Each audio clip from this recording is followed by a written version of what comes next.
Hello दोस्तों, आज मैं फिर हाजिर हूँ एक नई ड्रामा एक्सप्लेनेशन लेकर। क्या हो अगर एक स्कूल टॉपर लड़की को कॉलेज के बैड बॉय से प्यार हो जाए। अब देखना ये है कि क्या ये लड़का अपने प्यार के लिए खुद को सुधार पाएगा या फिर उसके इस पागलपन और प्यार के पीछे कोई ऐसा गहरा राज छुपा है जो इस कहानी को पूरी तरह से पलट देगा। क्या ये कोई सिंपल सी लव स्टोरी होने वाली है या फिर रूही किसी बहुत बड़ी मुसीबत में फंसने वाली है। तो चलिए बिना किसी देरी के शुरू करते हैं आज की ये एक्साइटिंग कहानी। कहानी की शुरुआत होती है एक कॉलेज कैंपस से, जहां हर क्लासरूम में बस एक ही अनाउंसमेंट गूंज रही है। झाओ जीवान का बिल्डिंग से गिरना एक हादसा था। इसमें प्रोफेसर लुओ का कोई हाथ नहीं है। तुम सब अपने घर जाओ और कोई भी गलत अफवाह मत फैलाना। लेकिन कहते हैं ना, दीवारों के भी कान होते हैं और दोस्तों के पास सबसे ज्यादा गॉसिप। क्लास के बाहर दो लड़कियां दबे पांव चलते हुए बातें कर रही थीं। एक लड़की ने कहा, हे तूने सुना, क्लास 3 की झाओ जवान को स्कूल के बाहर एक गैंगस्टर से प्यार हो गया था। डायरेक्टर लुओ ने उन्हें रंगे हाथों पकड़ा और फिर सबके सामने उस बेचारी को इतना जलील किया कि वो बर्दाश्त नहीं कर पाई और बिल्डिंग से कूद गई। अभी उनकी बातें खत्म भी नहीं हुई थी कि तभी उनकी नजर कुछ गुंडों पर पड़ी जो एक लड़की का पीछा कर रहे थे। दूसरी लड़की ने कहा, अरे वो देखो, वो तो डायरेक्टर लुओ की बेटी रूही है ना। वो उन आवारा लड़कों के साथ क्या कर रही है। वहाँ सीन काफी संगीन था। वो गुंडे रूही को घेर चुके थे। एक गुंडा बोला, पहले तो लगा था सिर्फ कुछ पैसे लेकर छोड़ देंगे, पर अब मेरा मन बदल गया है। अब तो तेरे साथ खेलने में ज्यादा मजा आएगा। रूही डर के मारे कांप रही थी। वो चिल्लाने लगी, छोड़ो मुझे, जाने दो, प्लीज कोई बचाओ। तभी वहां एंट्री होती है हमारे हीरो जियांग की। जियांग की पिटाई से वो गुंडे ऐसे गायब हुए जैसे कभी वहां थे ही नहीं। रूही की सांसें अब भी अटकी हुई थी और तभी दोनों की नजरें एक दूसरे से मिली। जियांग ने अपना हाथ उसकी तरफ बढ़ाया। रूही ने घबराते हुए कहा, थैंक्स। लेकिन जियांग वहां से हिला नहीं। उसने रूही को दीवार से सटा दिया और अपनी बाहों में कैद कर लिया। थोड़ी शरारत से मुस्कुराकर बोला, क्या सिर्फ थैंक्स बोलने से काम चल जाएगा? क्यों ना तुम मुझे लंच पर ले चलो। रूही का दिल जोरों से धड़क रहा था, पर उसने खुद को संभाला। उसने अपने बैग से कुछ नोट निकाले और जियांग की पॉकेट में डाल दिए। जियांग के सुनहरे बालों को देखते हुए कहा, मेरी मॉम मुझे आवारा बिल्लों के साथ खेलने की इजाजत नहीं देती। इतना बोलकर वो उसके बाजुओं के बीच से निकलकर भाग गई। जियांग चिल्लाया, मैं पास वाले इंटरनेट कैफे में रहता हूँ, जब मन करे कांटेक्ट कर लेना। और हाँ, मेरा नाम झाओ जियांग है। रूही ने पीछे मुड़े बिना कहा, नहीं, मैं अब तुम्हें और परेशान नहीं करूंगी और हम दोबारा कभी नहीं मिलेंगे। रूही तो चली गई, पर जियांग वहां खड़ा उसे जाते हुए देखता रहा और उसकी आंखों में अब वो शरारत नहीं बल्कि एक आग थी। वो खुद से कहता है, नहीं, ये फैसला तुम नहीं करोगी। और ट्विस्ट तो अभी बाकी है दोस्तों। वो गुंडे जो रूही को परेशान कर रहे थे वो कोई अजनबी नहीं बल्कि जियांग के दोस्त थे। जियांग ने ही उन्हें पैसे देकर ये सब करवाया था ताकि वो रूही के करीब जा सके। इधर जैसे ही रूही घर पहुंचती है, उसका स्वागत फूलों से नहीं बल्कि उसकी माँ के कड़वे सवालों से होता है। इतनी देर क्यों हुई? मैंने कितनी बार समझाया है कि स्कूल के बाद सीधा घर आया करो। तुम्हें लगता है तुम कॉलेज जा रही हो तो मैं तुम्हें कंट्रोल नहीं कर सकती? रूही ने फर्श पर गिरा स्केल अपनी माँ को देते हुए कहा, नहीं मॉम, मुझे कुछ गुंडों ने रोक लिया था। लेकिन फिक्रमंद होने के बजाय उसकी माँ उसी को स्केल से मारने लगी। उन गुंडों ने सिर्फ तुम्हें ही क्यों रोका, बाकी बच्चों को क्यों नहीं? रूही सहमी हुई खड़ी रही। माँ ने आगे कहा, याद रखना, तुम मेरी बेटी हो, मेरी नाक मत कटवाना। जो लोग कॉलेज नहीं जाते वो सिर्फ दूसरों को चाय पानी पिलाने के लायक होते हैं या फिर भीख मांगने के। क्या तुम भी उनकी तरह बनना चाहती हो? रूही सर झुकाकर माँ से माफी मांगकर जाने लगी, पर मॉम ने फिर टोक दिया, ये दूध कौन पिएगा? रूही को दूध से नफरत थी, पर उसने एक सांस में वो गिलास खाली किया और अपने रूम में चली गई। अपने कमरे में रूही अकेली नहीं थी। उसके कमरे के कोने में एक सीसीटीवी कैमरा लगा था। उसकी माँ की तीसरी आंख। रूही को 8 बजे से पहले आईएलटीएस की तैयारी करनी थी और फिर 1 घंटा वायलिन बजाना था। नेशनल चैंपियन होने के बाद भी उसके लिए कोई सुकून नहीं था, बस और ज्यादा प्रेशर था। अगले दिन रूही लाइब्रेरी से बाहर निकलती है तो देखती है कि बाहर भयानक बारिश हो रही है। उसके पास अम्ब्रेला नहीं था। तभी पीछे से एक साया आता है और एक जानी पहचानी आवाज उसके कान में फुसफुसाती है, क्लासमेट, चलो मैं तुम्हें घर छोड़ देता हूँ। रूही ने मुड़कर देखा तो हैरान रह गई। जियांग आज सुनहरे बालों वाला कोई लफंगा आवारा नहीं बल्कि काले बालों में काफी शरीफ लग रहा था। रूही शौक में थोड़ी लड़खड़ाई, पर जियांग ने तुरंत उसकी कमर से पकड़कर उसे संभाल लिया। दोनों के बीच की नजदीकी और बारिश की बूंदों ने माहौल को हल्का रोमांटिक बना दिया था। रूही ने पीछे हटते हुए कहा, नहीं थैंक्स, मैं अकेले चली जाऊंगी। लेकिन जियांग ने उसकी बातों को अनसुना किया और बड़ी मजबूती से उसकी उंगलियों में अपनी उंगलियां फंसाकर उसे अपने साथ ले जाने लगा। बारिश में एक ही छतरी के नीचे दोनों चल रहे थे। तभी रूही नोटिस करती है कि जियांग खुद भीग रहा है ताकि वो सेफ रहे। उसने कहा, तुम रहने दो, मैं बारिश रुकने का वेट कर लूंगी। पर जियांग ने जिद की, तुम अम्ब्रेला रखो, मैं अपनी जैकेट यूज कर लूंगा। तो रूही न चाहकर भी उसके साथ चलने के लिए मान जाती है। कुछ देर चलते जियांग ने पूछा, वैसे मेरा नया हेयर स्टाइल कैसा लग रहा है? येलो से बेहतर है ना? रूही ने धीमे से पूछा, मैंने उस दिन जो कहा, क्या उस वजह से तुमने अपने बाल काले किए हैं?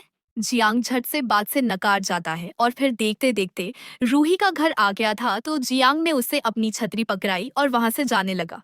तो रूही पीछे से चिल्लाई, तुम ये अम्ब्रेला मुझे दे दोगे तो तुम्हें ठंड लग जाएगी। जियांग ने दौड़ते हुए जवाब दिया, मैं स्ट्रांग हूँ, मुझे कुछ नहीं होगा। जियांग जा ही रहा था कि तभी न जाने क्यों रूही उसे फिर आवाज दे दी, जियांग, मेरा नाम रूही है। जियांग के चेहरे पर एक गहरी मुस्कान आई। वो चिल्लाया, बहुत प्यारा नाम है, मैं याद रखूंगा। जबकि असल में वो उसका नाम, उसका एड्रेस सब कुछ जानता था। रात का वक्त है। जियांग अपने कमरे में अकेला बैठा ड्रिंक करता है। टेबल पर एक लड़की की पुरानी तस्वीर रखी थी। वही लड़की जिसने उस स्कूल बिल्डिंग से कूदकर अपनी जान दी थी। जियांग की आंखों में आंसू हैं, पर उन आंसुओं में दर्द से ज्यादा बदले की आग थी। वो लड़की जियांग की बहन थी। जियांग ने धीरे से कहा, रुओजुन, तुमने मेरी बहन से उसकी जिंदगी छीनी, अब मैं तुमसे तुम्हारी सबसे प्यारी चीज छीन लूंगा, तुम्हारी बेटी रूही। अगली सुबह जियांग ने अपनी अगली चाल चली। उसने कॉलेज के फोरम पर अपने दोस्तों के जरिए रूही और उसकी माँ के बारे में अनाप शनाप बातें फैलवा दी। जैसे ही रूही कॉलेज पहुंची, उसे माहौल बदला बदला लगा। हर कोई उसे देखकर अजीब तरीके से बात कर रहा था। कोई जानबूझकर उसे रास्ते में धक्का देता, तो कोई उसकी डेस्क पर बड़े बड़े अक्षरों में लिख देता, तुम्हारी माँ एक खूनी है। रूही कांपते हाथों से अपनी डेस्क साफ करने की कोशिश कर रही थी कि तभी उसके क्लासमेट्स ने उसे घेर लिया। एक क्लासमेट ने कहा, अरे उस बेचारी लड़की ने सिर्फ प्यार ही तो किया था, क्या जरूरत थी इसकी माँ को उसे मौत के मुंह में धकेलने की? ऐसी औरत को तो जेल में होना चाहिए। दूसरा बोला, बच के रहना भाई, क्या पता माँ की तरफ बेटी भी खूनी निकल जाए। रूही का सब्र टूट गया। वो चीख उठी, मेरी माँ मर्डर है या नहीं, ये तुम लोग तय नहीं करोगे, ये पुलिस तय करेगी। इतना बोलकर वो रोने लगी और क्लास से बाहर भाग गई। रूही कैंपस के बाहर खड़ी थी, परेशान और टूटे हुए दिल के साथ। तभी जियांग अपनी बाइक पर एक धमाकेदार एंट्री लेता है। जियांग ने अपना हेलमेट उठाते हुए कहा, बाइक पर बैठो, मैं तुम्हें घर छोड़ देता हूँ, पिछली बार की तरह घर के पास ड्रॉप करके चला जाऊंगा। रूही ने हिचकिचाते हुए कहा, नहीं थैंक्स। लेकिन जियांग कहाँ मानने वाला था। उसने झटके से रूही का हाथ पकड़ा और उसे अपने इतने करीब खींच लिया कि दोनों की सांसें एक दूसरे से टकराने लगी।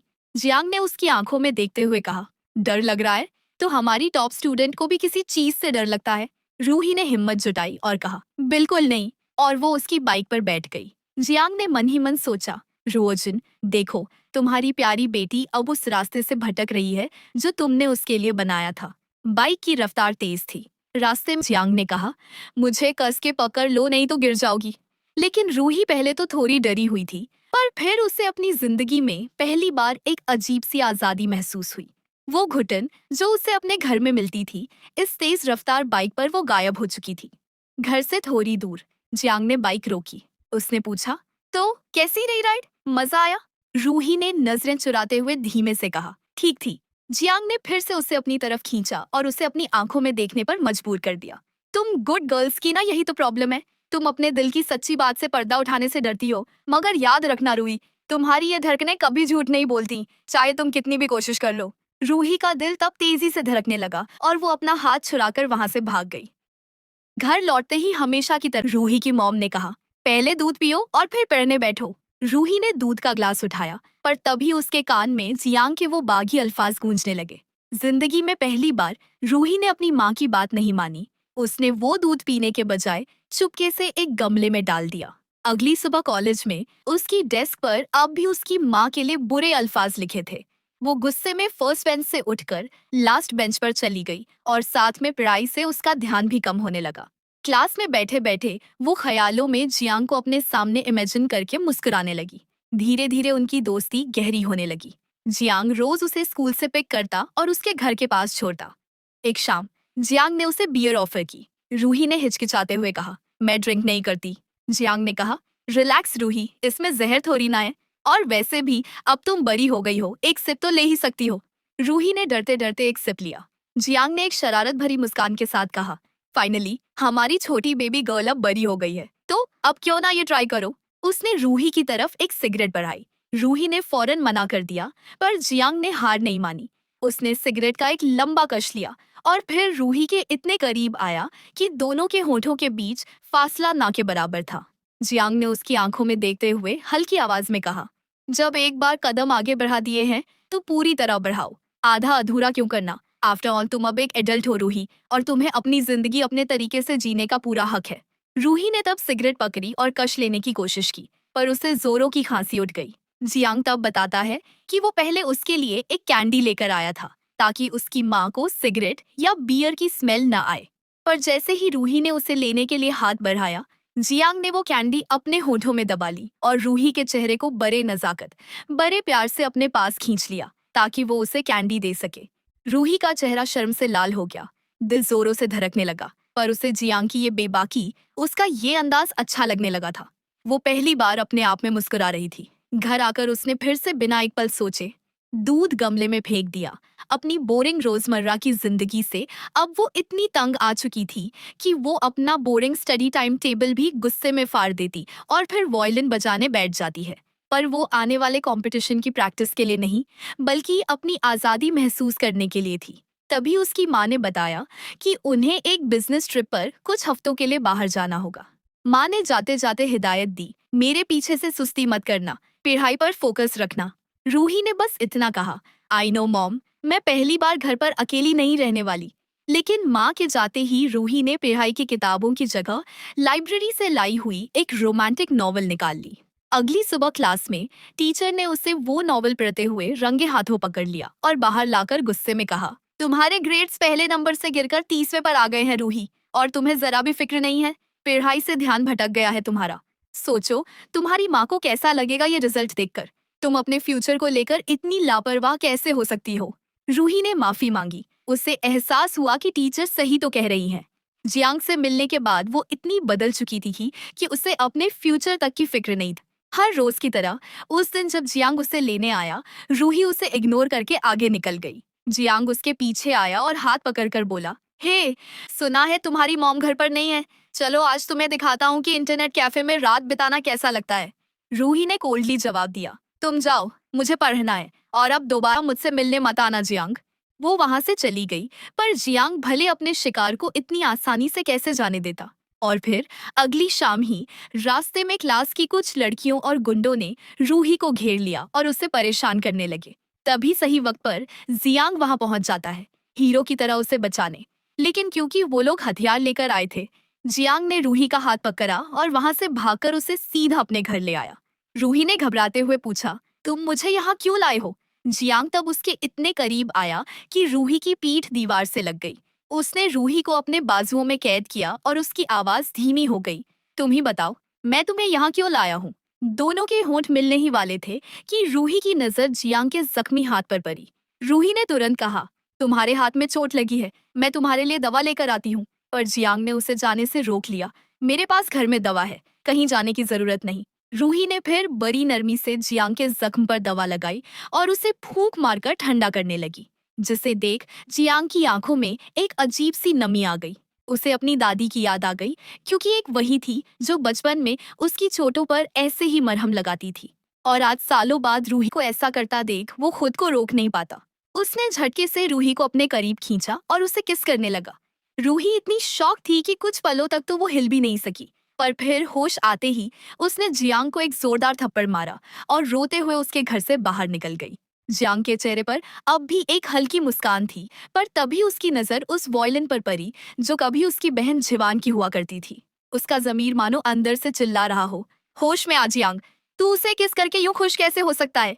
ये उस औरत की बेटी है जिसने तेरी बहन का खून किया है और तुझे बस उसका यूज करना है। उसने फिर शराब उठाई और रूही को, उसके साथ बिताए उन हसीन पलों को, कुछ देर पहले हुए उन दोनों के उस पहले केस को भुलाने की कोशिश करने लगा।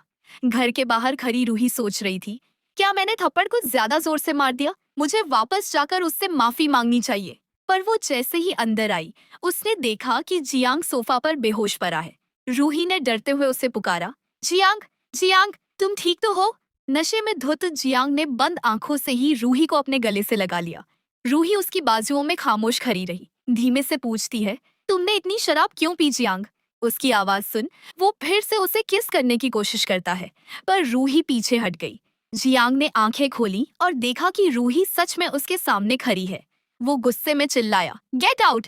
तभी रूही का फोन बज उठा। उसकी माँ रोज उनकी गुस्से भरी आवाज पूरे कमरे में गूंजने लगी। कहाँ मर गई थी तुम? घर पर पढ़ाई क्यों नहीं की? IELTS में इतने कम मार्क्स क्यों आए? क्या तुम अब आगे की पढ़ाई के लिए अब्रॉड नहीं जाना चाहती? रूही खामोश थी, पर उसकी माँ का गुस्सा बढ़ता गया और जियांग भी सब कुछ साफ सुन पा रहा था। क्या तुम्हें किसी से प्यार हो गया है? देखो, खबरदार अगर तुमने झाओ झिवान जैसी हरकत की तो उस आवारा गुंडे के चक्कर में उसने अपनी जान गंवा दी। अभी के अभी हर गलत सवाल को 100 बार लिखो और मुझे फोटो भेजो, मैं चेक करूंगी। रूही ने गुस्से में फोन काट दिया। उसने मन ही मन सोचा, अब्रॉड जाना तो आपका सपना था मॉम, मेरा नहीं। मैं अब और आपकी कठपुतली बनकर नहीं रहना चाहती। आप अपनी मर्जी मुझ पर क्यों थोप रही हैं? जान ने तब उसके हाथ को मजबूती से पकड़ा और इस बार रूही पीछे नहीं हटी, बल्कि उसने एक कदम आगे बढ़ाकर जियान को किस किया। अब उनके बीच किसी अल्फाज की जरूरत नहीं थी। जियान ने उसे अपनी बाजुओं में उठाया और बेडरूम की तरफ ले गया। उसने उसे बेड पर लिटाया और उसके कान में फुसफुसाया, रूही, क्या ये तुम्हारा फर्स्ट टाइम है?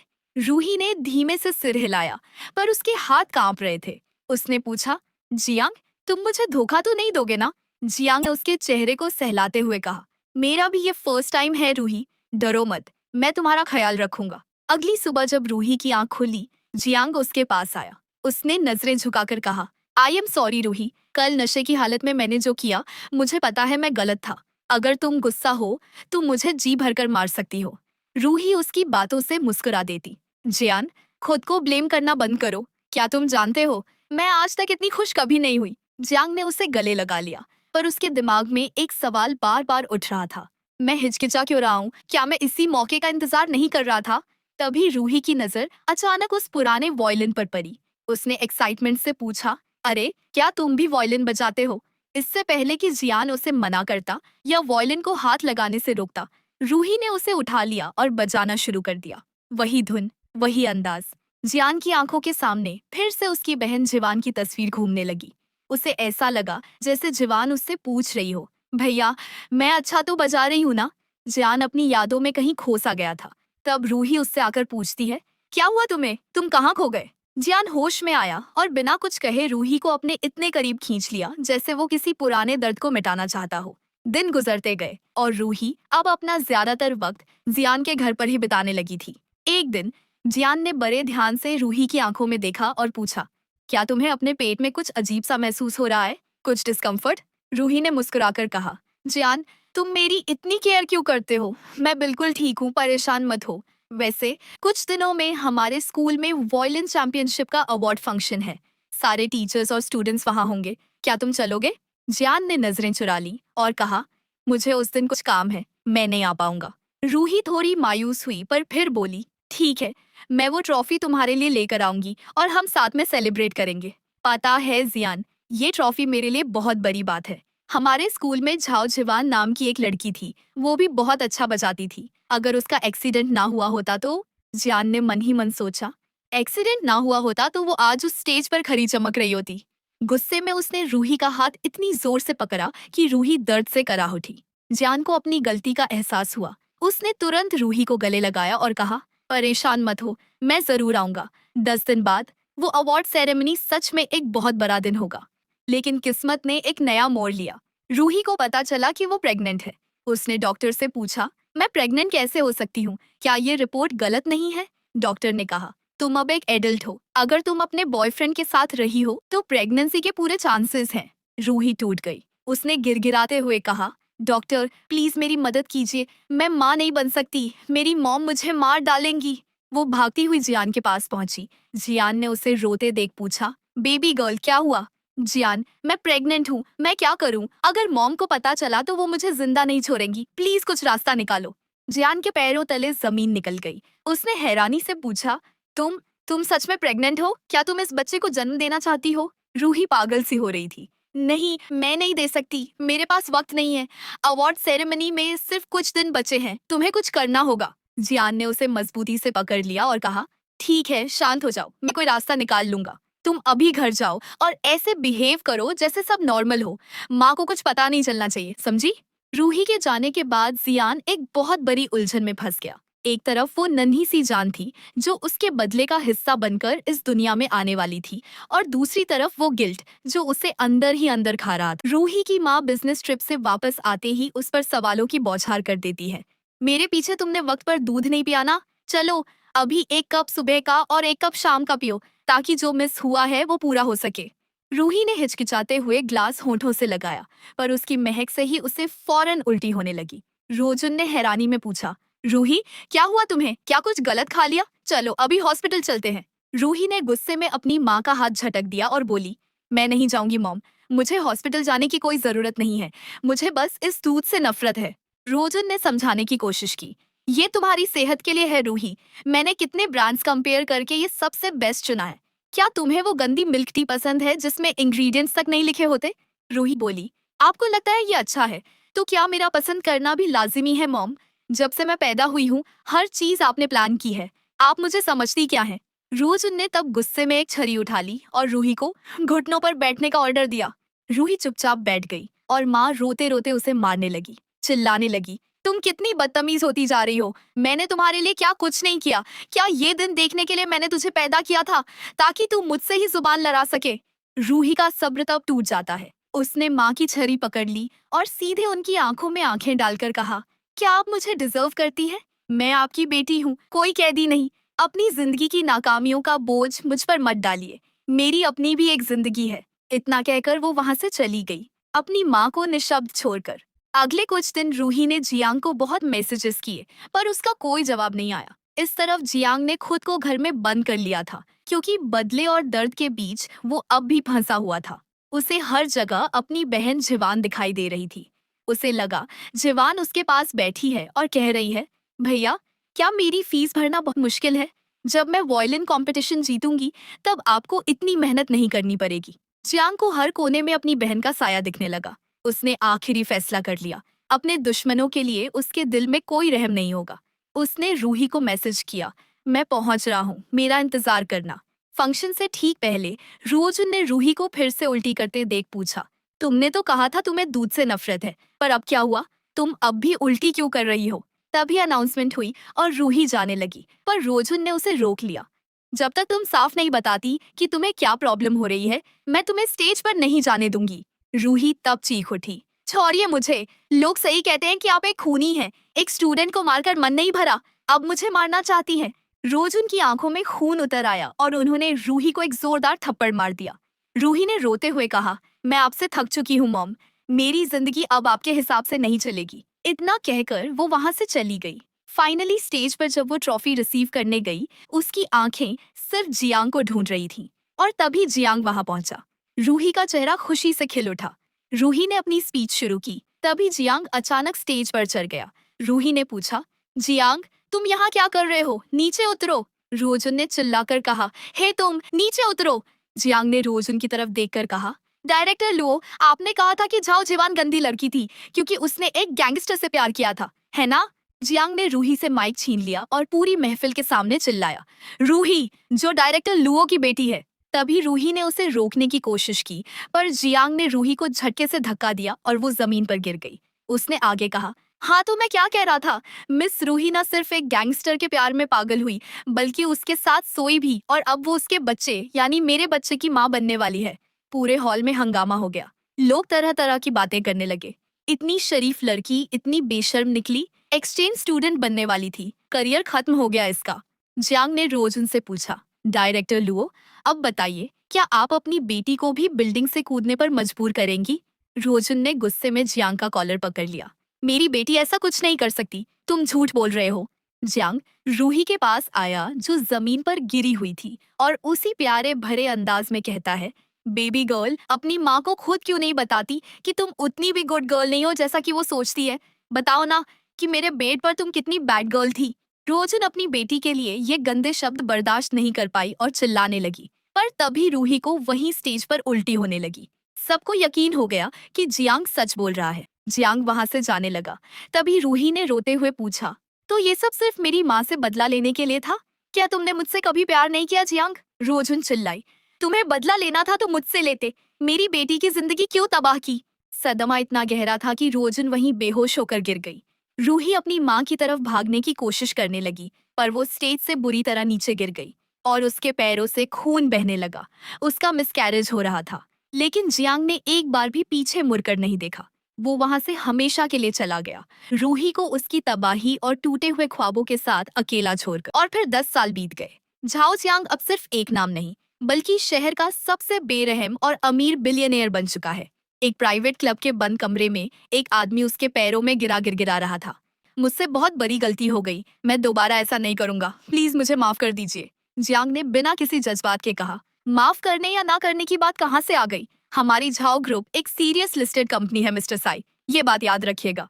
उसने अपने आदमियों को इशारा किया और बोला, इनकी एक उंगली छोड़ देना ताकि फिंगरप्रिंट लगा सके। इन्हें ले जाओ यहाँ से। जब मिस्टर साई को घसीट कर ले जाया जा रहा था, तो बाहर हंगामा देखकर उस क्लब की ऑनर वहां पहुंची। वो और कोई नहीं बल्कि रूही थी। 10 साल में किस्मत ने उसे एक मासूम लड़की से एक चालाक केटीवी ऑनर बना दिया था। रूही ने वेटर से पूछा, ये सब क्या हो रहा है? इतना खून क्यों है यहाँ? वेटर ने कहा, मैडम, सुना है ये मिस्टर झाओ कोई बहुत बड़े वीआईपी है, अभी विदेश से लौटे हैं, प्राइवेट रूम में अपने पार्टनर्स के साथ एंटरटेनमेंट कर रहे हैं। रूही ने वेटर के हाथ से वाइन की बोतल छीन ली और कहा, अगर यहाँ मर्डर हो गया तो मैं ये क्लब कैसे चलाऊंगी? तुम जाओ और अच्छी वाइन लेकर आओ, इसे मैं हैंडल करती हूँ। रूही ने एक फेक मुस्कान अपने चेहरे पर सजाई और रूम में एंट्री ली। बॉस झाओ, इतने गुस्से में क्यों हैं? हमारे स्टोर में अभी विदेश से काफी उम्दा वाइन आई है, प्लीज इसे फ्री में टेस्ट कीजिए। रूही को पता नहीं था कि अंदर बैठा शख्स उसका वही पुराना प्यार था, पर जियांग ने एक बार में ही उसकी आवाज पहचान ली। वो 10 साल में एक पल के लिए भी ना उस आवाज को भुला था और न रूही को। दोनों की नजरें मिली। एक पल के लिए रूही के पैर वहीं जम गए, पर फिर तुरंत खुद को संभालकर एक प्रोफेशनल की तरह उसके पास आकर वाइन पोर करते हुए बोली, बॉस झाओ, शांत हो जाइए, बिजनेस है, मिलजुल कर रहेंगे तो बरकत होगी। लीजिए, एक गिलास पीजिए। जियांग ने उसकी आंखों में गौर से देखते हुए पूछा, रूही, तुम यहाँ कैसे? तुम्हें पता है मैं तुम्हें कब से ढूंढ रहा हूँ? रूही ने नजरें चुरा ली। आई एम सॉरी सर, आपको कोई गलतफहमी हुई है, आप शायद मुझे कोई और समझ रहे हैं। जियांग ने हैरानी से उसे देखा, पर जियांग का दिल जानता था ये वही है, उसकी रूही। पर वो इतनी बदल कैसे गई? क्या उस हादसे की वजह से? जियांग ने पूछा, इन 10 सालों में तुम कैसी थी तुम? पर रूही उसके सवाल का कोई जवाब नहीं देती, उल्टा कहती है, सर, हमारा छोटा सा बिजनेस है, हम आप जैसे बड़े लोगों का तमाशा अफोर्ड नहीं कर सकते। वाइन पीजिए और गुस्सा ठंडा हो गया हो तो मुझे जाने दीजिए। रूही ने जाने की कोशिश की, पर जियांग ने उसे गुस्से में सोफे पर धकेल दिया। वो उसके इतने करीब आया कि दोनों की सांसें मिलने लगी। उसने कहा, रूही, जो लड़की मेरे साथ एक ही बिस्तर पर सोई, क्या तुम्हें लगता है मैं उसे पहचानने में गलती करूंगा? रूही तब बड़े प्यार उससे अपनी बाहों में भर लेती है, कहती है, लगता है मिस्टर झाओ को अपनी पुरानी लवर की याद आ रही है। क्या वो मुझ जैसी ही खूबसूरत थी?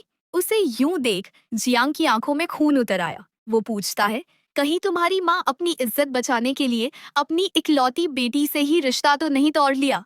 माँ का नाम सुनते ही रूही ने बिना सोचे समझे जियांग को एक जोरदार थप्पड़ मार दिया। जियांग के आदमी रूही पर चिल्लाने लगे, ए लड़की, तेरी हिम्मत कैसे हुई हमारे बॉस पर हाथ उठाने की? पर जियांग गुस्से में अपने आदमियों को ही कमरे से बाहर जाने का ऑर्डर देता है। अकेले होते ही रूही ने कहा, लगता है आप सच में बहुत ताकतवर और अमीर बन गए हैं। ठीक है, मैं एक पूरी बोतल पीकर खुद को सजा देती हूँ, प्लीज मुझे माफ कर दीजिए प्रेसिडेंट झाओ। उसने बोतल उठाई, पर जियांग ने तुरंत उससे बोतल छीन ली। उसे याद आया कि रूही तो बियर का एक सिप तक नहीं संभाल सकती थी। रूही ने हंसकर कहा, रिलैक्स, अब ये मेरे लिए कुछ नहीं है। जियांग चिल्लाया, मैंने कहा ना, तुम ये नहीं पियोगी।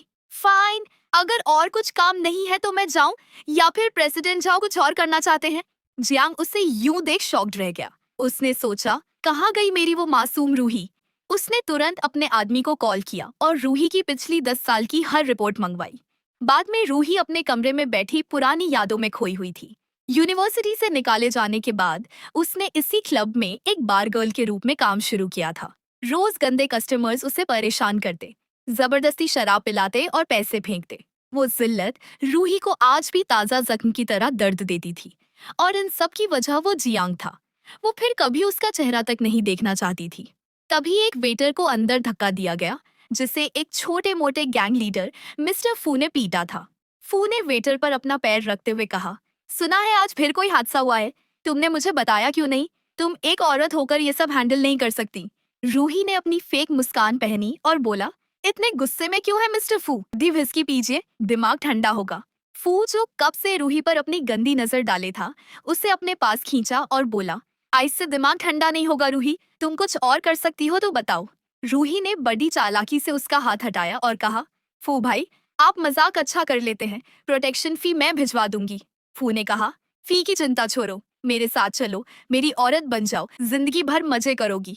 रूही ने झूठ बोला, फू भाई, एक पंडित ने कहा था कि मैं मनहूस हूँ, मेरे एक्स हस्बैंड की मौत भी मेरी वजह से ही तो हुई थी, क्या आप फिर भी मेरे साथ? ये सुनते ही फू ने डर के मारे उसका हाथ छोड़ दिया। रूही फिर उसे बाहर तक छोड़ने आई तो देखा कि जियांग अब भी अपनी कार के पास खड़ा है। रूही ने जियांग को इग्नोर किया और फू से अलविदा लेकर अंदर चली गई। और फिर फू ने जैसे ही जियांग को देखा, वो एक कुत्ते की तरह अपनी दुम उठाकर उसके पास भागता है।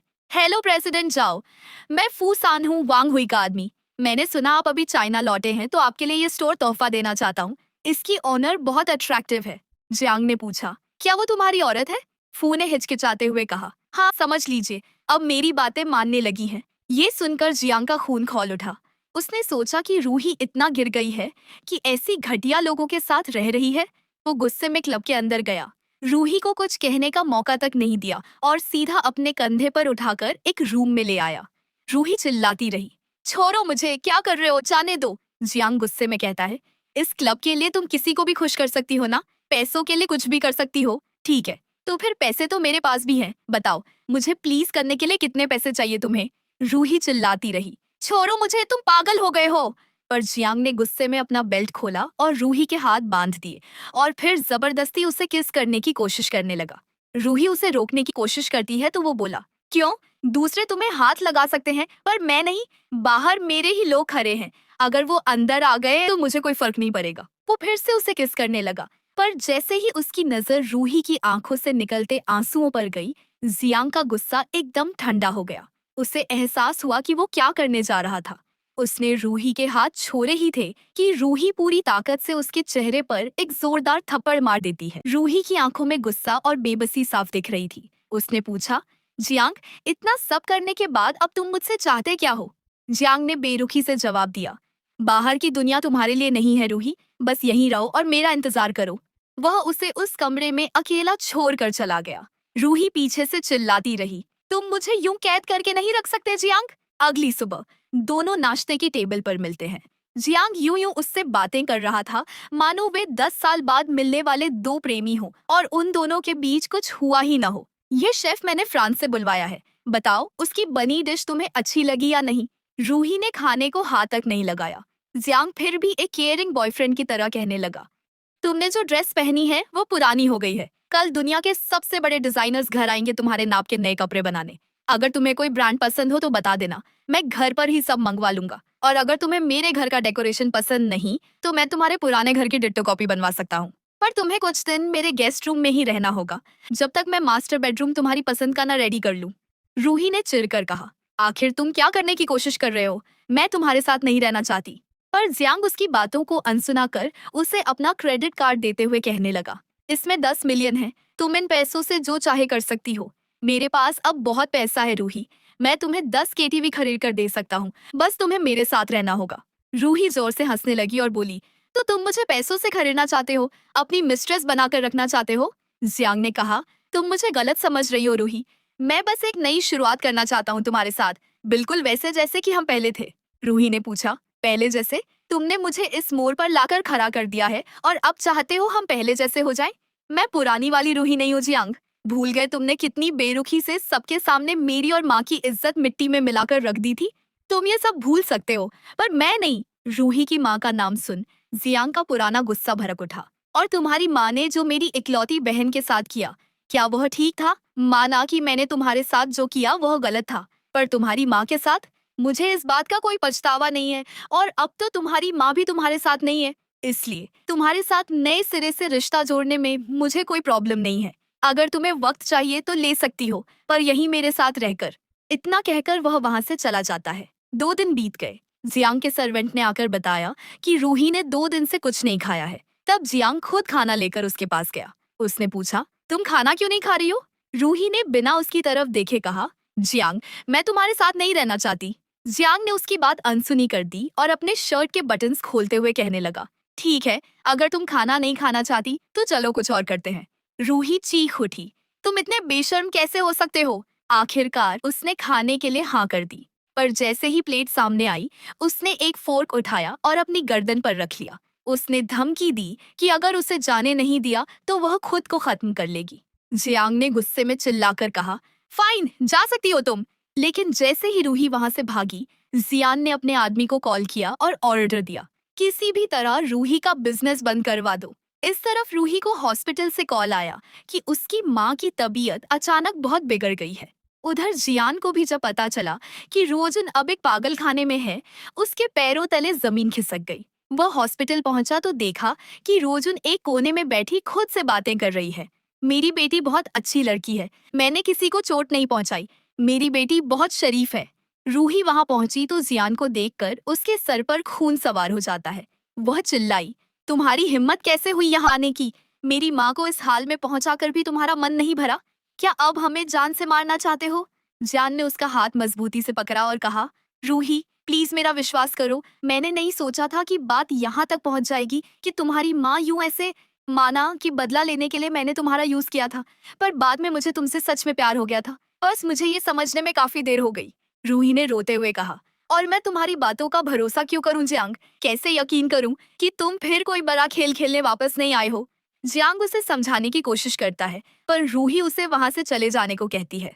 जियांग फिलहाल के लिए वहां से चला तो जाता है और रूही आकर अपनी माँ को गले से लगा लेती है। वह माँ जो अब अपनी बेटी तक को नहीं पहचान पा रही थी। तभी रूही को क्लब से कॉल आया कि फूसैन वहां बहुत सारे गुंडे लेकर पहुंचा है और सब कुछ तोड़ फोड़ रहा है। जियान को भी तब इस बात का पता चला और वह वहां पहुंचा ताकि फूसैन को अपने पुराने ऑर्डर्स फॉलो करने से रोक सके। लेकिन जैसे ही वह क्लब पहुंचा, पीछे से किसी ने उस पर हमला किया और वह बेहोश हो गया। जब उसकी आंख खुली तो उसके हाथ बंधे हुए थे और सामने रूही एक बॉस लेडी की तरह बैठी थी, हाथों में सिगरेट लिए। जियान ने पूछा, रूही, क्या तुम ठीक हो? और ये मेरे हाथ तुमने क्यों बांध रखे हैं? रूही ने सिगरेट का धुआं उसकी तरफ छोड़ते हुए पूछा, क्या फूसैन को मेरा क्लब बंद करवाने के लिए तुमने ही भेजा था? जियांग सफाई देने की कोशिश करता है। हाँ, तुम्हारे जाने के बाद मैं परेशान था रूही, इसलिए गुस्से में मुझसे भूल हो गई। मैंने जानबूझकर तुम्हें चोट पहुंचाने के मकसद से ऐसा नहीं किया था। प्लीज मुझे माफ कर दो। रूही ने अपनी सिगरेट उसके कंधे पर बुझाई और उसे दर्द में देख मुस्कुराते हुए बोली, गलती? वह स्कूल वाला हादसा, मेरी माँ को पूरे शहर के सामने जलील करना, क्या यह सब तुमने जानबूझकर नहीं किया था? जियांग, मैं अब वह पुरानी मासूम लड़की नहीं रही, तुम मुझे अब धोखा नहीं दे सकते। जियान ने हार मानते हुए कहा, मैं बस तुम्हारी माँ से अपनी बहन की मौत का बदला लेना चाहता था रूही, पर मैंने तुम्हें जो चोट पहुंचाई है उसके लिए मैं सारी जिंदगी तुम जो कहोगी वह करने को तैयार हूँ। रूही ने अपने आदमी को इशारा किया कि उसके हाथ खोल दिए जाए। उसने जियान के सामने कुछ पेपर्स रखे और कहा, ठीक है, तो इस कॉन्ट्रैक्ट पर साइन करो। आज के बाद तुम कभी मेरे और मेरी माँ के सामने नहीं आओगे, मुझे बस यही चाहिए, पर मैं तुम्हें इससे बहुत ज्यादा दे सकता हूँ। मिस्टर झाओ, मुझे आपसे कुछ नहीं चाहिए, मैं बस आपसे सारे रिश्ते खत्म करना चाहती हूँ। जियान ने भारी दिल से उन पेपर्स पर साइन कर दिए। जाते जाते उसने बस इतना कहा, अगर कभी कोई जरूरत हो तो तुम बेझिझक मेरे पास आ सकती हो, तुम्हारे लिए मेरे दरवाजे हमेशा खुले रहेंगे। जियांग आज उसी कॉलेज के ऑडिटोरियम में था जहां 10 साल पहले उनकी कहानी खत्म हुई थी। खुली आंखों से उसे स्टेज पर वही पुरानी मासूम रूही नजर आ रही थी। उसे एहसास हुआ कि बदले की आग में उसने उस लड़की के साथ कितना बुरा किया था। आज वो इतना शर्मिंदा था कि खुद से नजरें तक नहीं मिला पा रहा था। लेकिन जियांग ने अब भी हार नहीं मानी थी। उसने फैसला किया कि चाहे कुछ भी हो जाए, वो रूही को वापस पाकर रहेगा। दूसरी तरफ रूही की माँ की तबीयत उस दिन जियांग को देखने के बाद और भी बिगड़ चुकी थी।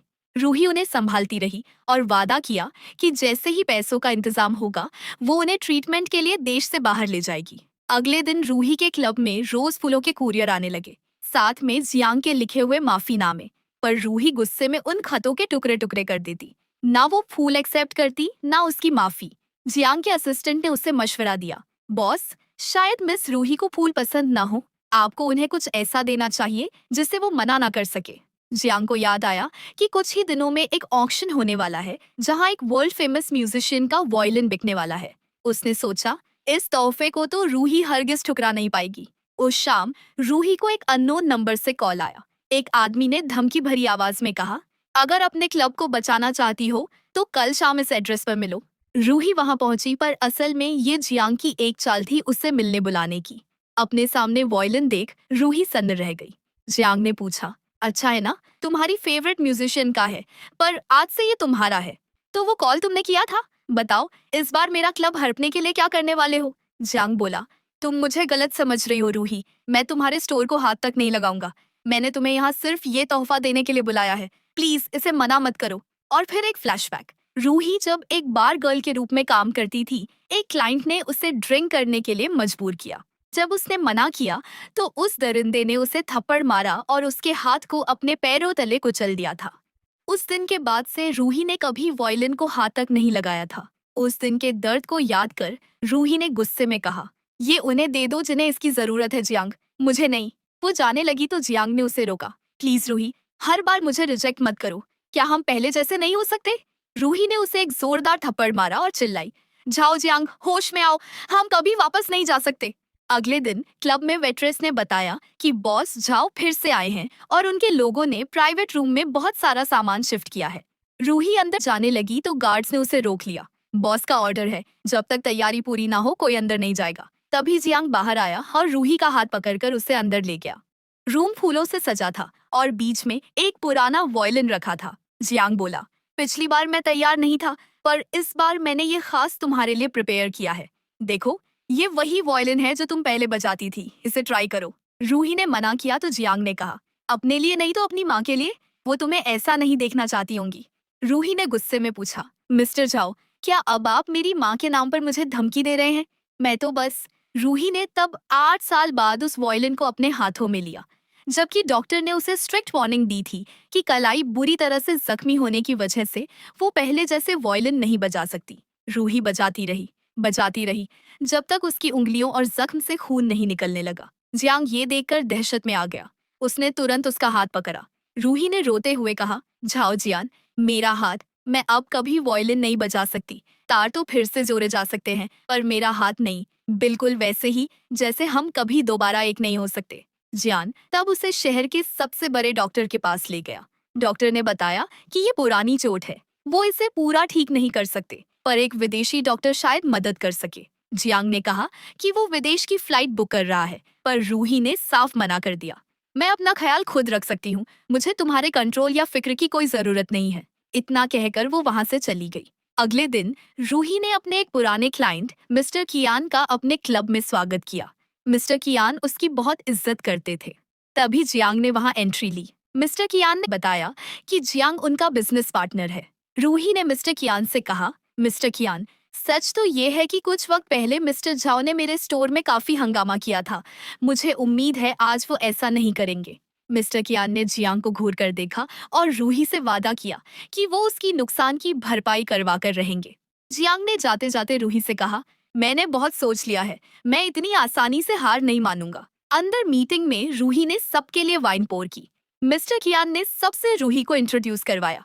ये बॉस लेडी बहुत समझदार है, इनकी जुबान पॉइजनस है, ये वाइन का एक सिप लेकर उसका पूरा तजुर्बा बता सकती है। रूही ने डेमोन्स्ट्रेशन के लिए गिलास उठाया तो जियांग ने उसके हाथ से गिलास छीन लिया। जियांग बोला, ये नहीं पिएंगी, इनकी जगह मैं पीऊंगा। मिस्टर कियान, एक औरत भला वाइन टेस्टिंग के बारे में क्या जानेगी? रूही ने बीच में टोकते हुए कहा, औरत होने में क्या बुराई है? या कहीं मिस्टर झाओ औरतों को खुद से नीचा तो नहीं समझते हैं? मिस्टर कियान का चेहरा ये सुन काला पड़ गया। उन्होंने कहा, कियान ग्रुप के सारे विदेशी प्रोजेक्ट्स मेरी माँ ने डेवलप किए हैं। अगर आपको हमारे साथ काम करना है तो पहले औरतों की इज्जत करना सीखिए, मिस्टर झाओ। उन्होंने जियांग के साथ डील कैंसिल कर दी और वहां से चले गए। मिस्टर कियान के जाने के बाद कमरे में सिर्फ जियांग और रूही बचे थे। रूही के चेहरे पर एक जीत की मुस्कान थी। रूही ने बड़े आराम से कहा, mister Zhao, I am really sorry, आज मेरे पास काफी दोस्त आए हुए हैं, तो क्यों ना मैं आपके लिए 2 लड़कियां भिजवा दूं जो आपको अकम्पनी करे। जियांग की आंखों में गुस्सा और दर्द साफ दिख रहा था। उसने कहा, तुमने ये सब जानबूझकर किया ना? क्या तुम देख नहीं सकती कि मैं सिर्फ तुम्हारी मदद करना चाहता हूँ? रूही जोर से हंसी और बोली, मदद? तुमने खुद को कुछ ज्यादा ही ओवर एस्टिमेट कर लिया है झाओ जियान। मुझे तुम्हारी किसी मदद की जरूरत नहीं है। जियांग ने हैरत से पूछा, तुम इतनी बदल कैसे गई? वो पुरानी रूही कहाँ गई? रूही उसके एकदम करीब आई और उसकी आंखों में देखकर बोली, ये सब सिर्फ तुम्हारी वजह से हुआ है। और याद रखना, अगर दोबारा मुझ पर दबाव डालने की कोशिश की तो अगला नुकसान सिर्फ पैसे और बिजनेस का नहीं होगा। तुम मुझे धमकी दे रही हो? रूही ने कोई जवाब नहीं दिया, पर तभी उसके गार्ड्स रूम में दाखिल हुए। उन्होंने जियांग को निकालने का इशारा किया और बोला कि अगर वो खुद नहीं गए तो उन्हें फोर्सफुली बाहर ले जाया जाएगा। जियांग गुस्से और बेबसी में वहां से निकल गया और सीधा अपने उसी पुराने घर वापस गया जो इंटरनेट कैफे के ऊपर था। अपनी बहन की तस्वीर हाथ में लेकर वो रोने लगा। जिवान, क्या मैंने तुम्हारा बदला लेकर गलत किया? माँ ने मरने से पहले तुम्हें मेरे हाथों में सौंपा था।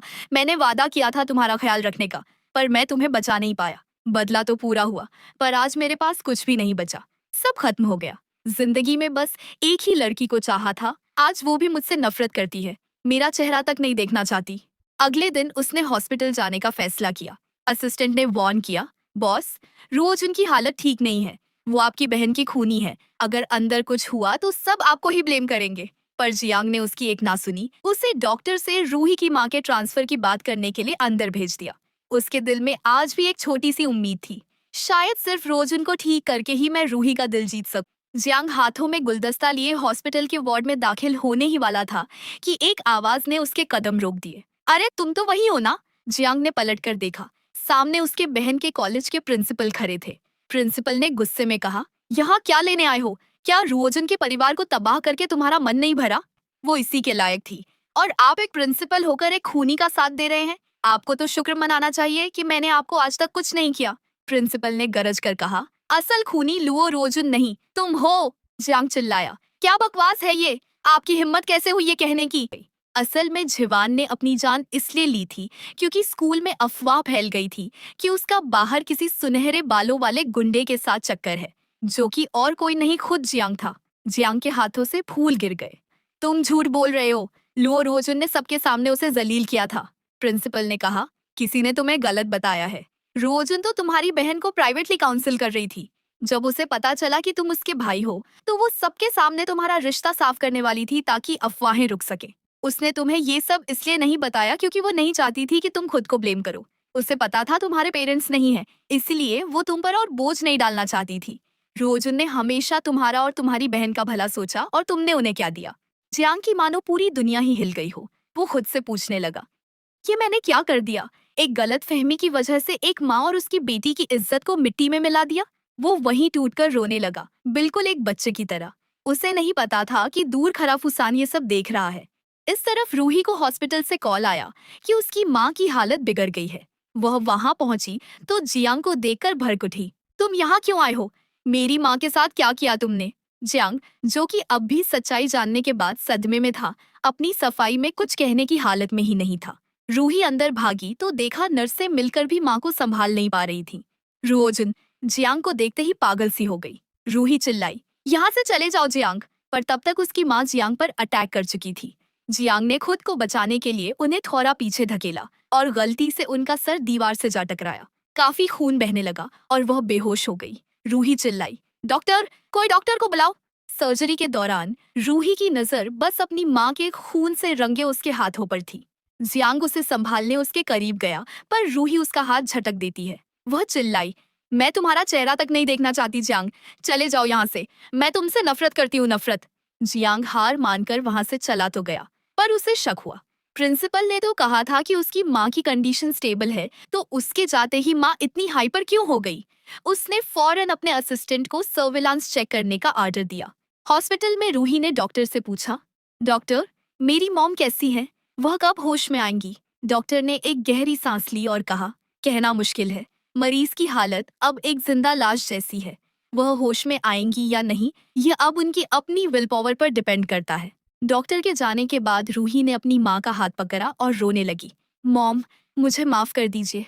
यह सब मेरी गलती है। मैंने सोचा था कि जियांग से पीछा छुड़ाकर हम अपनी नॉर्मल लाइफ में वापस चले जाएंगे, पर मुझे नहीं पता था कि वह आपको इस हद तक चोट पहुंचाएगा। पर डोंट वरी मॉम, मैं आपका बदला जरूर लूंगी। तभी रूही को एक कॉल आया। उसे बताया गया कि जियांग उसका इंतजार कर रहा है और वह उसकी माँ के बारे में कुछ जरूरी बात करना चाहता है। रूही वहां पहुंची तो जियांग ने फिक्र से पहले पूछा, डायरेक्टर लुओ कैसी हैं अब? रूही ने उसके सवाल का कोई जवाब नहीं दिया, बल्कि कहती है, तुम्हें जो कहना है जल्दी कहो। जियांग ने कहा, तुम मुझ पर यकीन करो या न करो, पर मेरे वार्ड में जाने से पहले वहां कोई और गया था। मैंने उस आदमी को पकड़ लिया है। जियांग के आदमियों ने उस शख्स को अंदर धकेला। वह और कोई नहीं बल्कि वही फुसान का बच्चा निकला। रूही चिल्लाई, बता तूने मेरी मॉम से क्या कहा था? फुसान ने डरते हुए कहा, मैंने कहा था कि आपकी बेटी पहले भी झाओ जियांग के हाथों में थी और आज भी वही है। वह उसकी मिस्ट्रेस है और दिन रात उसके बिस्तर पर रहती है। यह सुनते ही रूही ने अपना आपा खो दिया। वह फुसान को लात घूंसों से मारने लगी। कमीने, मैं तुझे नहीं छोड़ूंगी, मार डालूंगी तुझे। जियांग ने उसे रोका तो रूही का गुस्सा उस पर फूट पड़ा। जियांग, क्या तुम इसे बचाना चाहते हो? रूही, ये हाथ खून करने के लिए नहीं बने हैं, मुझ पर भरोसा रखो, मैं इसे हैंडल कर लूंगा। प्रिंसिपल ने मुझे उस साल का सारा सच बता दिया है। मेरी ही गलती थी कि मैंने इन्वेस्टिगेशन नहीं की और डायरेक्टर लुओ को गलत समझा। मैं उनका गुनहगार हूँ। मैं उन्हें चोट कैसे पहुंचा सकता हूँ? रूही ने थोड़ी देर उसकी आंखों में देखा और पूछा, जियांग, क्या मैं सच में अब तुम पर भरोसा कर सकती हूँ? जियांग ने उसे मजबूती से गले लगा लिया और कहा, हाँ बिल्कुल, मैं कसम खाता हूँ कि अब जिंदगी में कभी तुमसे झूठ नहीं बोलूंगा। रूही ने धीमे से ओके कहा, पर उसके दिमाग में जहर घुल रहा था। उसने सोचा, झाओ जियांग, क्या तुम्हें लगता है मैं तुम पर फिर से यकीन करूंगी? जियांग खुश था कि रूही ने उसे माफ कर दिया है, पर रूही ने अपना खेल शुरू कर दिया था। वह जियांग से थोड़ा दूर हटी और बोली, तुम्हें पता है मैंने ये साल कैसे बिताए हैं? मैं जितना तुमसे नफरत करना चाहती थी, उतना ही तुम्हें भुला नहीं पा रही थी। जियांग की खुशी का ठिकाना नहीं था। रूही ने आगे कहा, मैं तुम्हें भुलाना चाहती हूँ पर नहीं कर पा रही। मैं थक गई हूँ जियांग, मैं अब और नफरत नहीं करना चाहती। क्या मैं तुम्हारा सहारा ले सकती हूँ? जियांग ने उसे फिर से गले लगाया और जोश में बोला, थैंक गॉड तुमने मुझे माफ कर दिया रूही। हम फिर से वैसे ही रहेंगे जैसा तुम चाहती हो। मैं अपनी सारी प्रॉपर्टी, अपनी कंपनी, सब कुछ तुम्हारे नाम कर दूंगा। मैं कल ही तुम्हारा कंपनी में ज्वाइन करने का इंतजाम करता हूँ।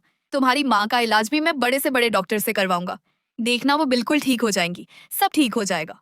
रूही ने अपना सर उसके कंधे पर रखा। उसके जहन में बस एक ही बात चल रही थी, सब तभी ठीक होगा जब तुम हमारी जिंदगी से हमेशा के लिए मिट जाओगे।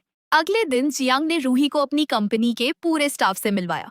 उसने गर्व से कहा, आज से मिस रूही इस कंपनी की वाइस प्रेसिडेंट है और एक बात याद रखिएगा, कंपनी के सारे फाइनेंशियल मामले अब से वही रिव्यू करेंगी। एक डायरेक्टर ने हिम्मत करके पूछ ही लिया, बॉस, मिस रूही ने अभी ज्वाइन किया है और अकाउंट्स में बहुत सारे सीक्रेट्स होते हैं, क्या उन्हें ये सब दिखाना सही होगा?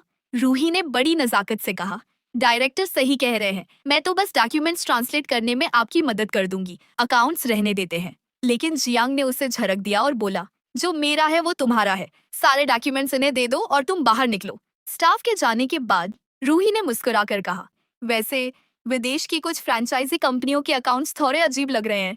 जियांग ने बिना सोचे समझे कहा, उनका इस्तेमाल कुछ खास काम के लिए होता है, मैं देख लूंगा, तुम परेशान मत हो। रूही ने सर तो हिलाया, पर उसने तय कर लिया कि वह उन्हीं स्पेशल कंपनियों पर नजर रखेगी। तभी रूही को एक टेक्स्ट आया, मैडम सब तैयार है। रूही ने जियांग के गाल पर एक किस किया और कहा, मुझे कुछ काम है, मैं निकलती हूँ। जियांग शॉक्ड रह गया, उसके पास अल्फाज नहीं थे। उसने बस इतना कहा, ठीक है जल्दी आना, मुझे आउटस्टैंडिंग एंटरप्रेन्योर का अवार्ड मिलने वाला है, उसकी तैयारी करनी है। रूही ने जाते जाते मन ही मन सोचा, उसी दिन मैं तुम्हें आसमान से मिट्टी में गिराऊंगी जियांग, ठीक उसी तरह जैसे 10 साल पहले तुमने किया था। फाइनली फंक्शन का दिन आ गया। जियांग को तब तालियों के साथ स्टेज पर बुलाया गया। रूही ने तब उसके कान में कहा, बेबी, मेरे पास तुम्हारे लिए एक सरप्राइज है। जियांग की आंखें चमक उठी। वह कहता है, अब तो इस अवार्ड से ज्यादा मुझे तुम्हारे सरप्राइज का इंतजार है। तभी होस्ट अनाउंस करती है, मिस्टर जाओ ने हमारे शहर के लिए बहुत बड़े काम किए हैं, चलिए उनके कंट्रीब्यूशंस पर एक नजर डालते हैं। स्क्रीन पर वीडियो शुरू हुआ, पर वह जियांग की कामयाबी का नहीं, बल्कि उसके गुनाहों का चिट्ठा था। वही रिकॉर्डिंग जो रूही के क्लब में हुई थी, जहां मिस्टर चाय माफी मांग रहा था और जियांग की बेरहमी साफ दिख रही थी। लोगों ने कानाफूसी शुरू कर दी, ये प्रेसिडेंट झाओ है या कोई गुंडा, ये सब क्या है? होस्ट ने घबराकर कहा, शायद गलत वीडियो लग गया है। रूही ने स्टेज पर आकर माइक संभाला और कहा, वीडियो गलत नहीं है और आपने जो देखा वो भी सही है। ये शानदार बिजनेसमैन झाओ जियांग दरअसल एक घटिया इंसान है। इसने गुंडों के साथ मिलकर मेरा क्लब तबाह किया और अपने कॉम्पिटिटर्स को इलीगल तरीके से रास्ते से हटाया। सिर्फ इतना ही नहीं, Zhao group illegal money laundering में भी शामिल है। ये रहे सबूत। इसने मुझे कैद करके रखा ताकि मैं इसका सच किसी को न बता सकूं। रूही ने सारे सबूत लोगों को दिखाए। पूरा ऑडिटोरियम गुस्से से भर गया। लोग चिल्लाने लगे, बाहर निकालो इसे, हमारे शहर का नाम बदनाम कर रहा है। ये बिजनेसमैन है या कोई गैंगस्टर? रूही ने जियांग के कान में फुसफुसाया, कैसा लग रहा है जमीन पर गिरकर? जियान, मेरा सरप्राइज पसंद आया? जियांग की आंखों में आंसू थे। उसने पूछा, तो वह सब प्यार का नाटक सिर्फ मुझसे बदला लेने के लिए था? रूही ने हंसकर कहा, बिल्कुल। तुम्हें सच में लगा कि मैं तुमसे प्यार करती हूँ? तुमने खुद को कुछ ज्यादा ही ओवर एस्टिमेट कर लिया। सच में इस तरह बदला लेने का मजा ही कुछ और है। जियांग ने टूटे हुए दिल से कहा, मैं इसी के लायक हूँ। मैंने तुम्हारे साथ जो किया था आज वही मेरे साथ हो रहा है, इसलिए मुझे तुमसे कोई शिकायत नहीं है रूही। रूही ने आखिरी बार उसके कान में कहा, तुम अगर इस बात से खुद को तसल्ली देना चाहते हो तो दे सकते हो, पर मेरे लिए इतना काफी नहीं है। मैं तुम्हें सिर्फ बदनाम नहीं करना चाहती थी, मैं तुम्हें अपनी जिंदगी से हमेशा हमेशा के लिए मिटा देना चाहती हूँ। तभी पुलिस वहां पहुंची और जियांग को गिरफ्तार कर लिया। रूही जाने लगी तो जियांग ने वही सवाल पूछा जो रूही ने 10 साल पहले पूछा था। रूही, क्या तुमने मुझसे कभी प्यार किया था? रूही बिना पीछे मुड़े बोली, कभी नहीं।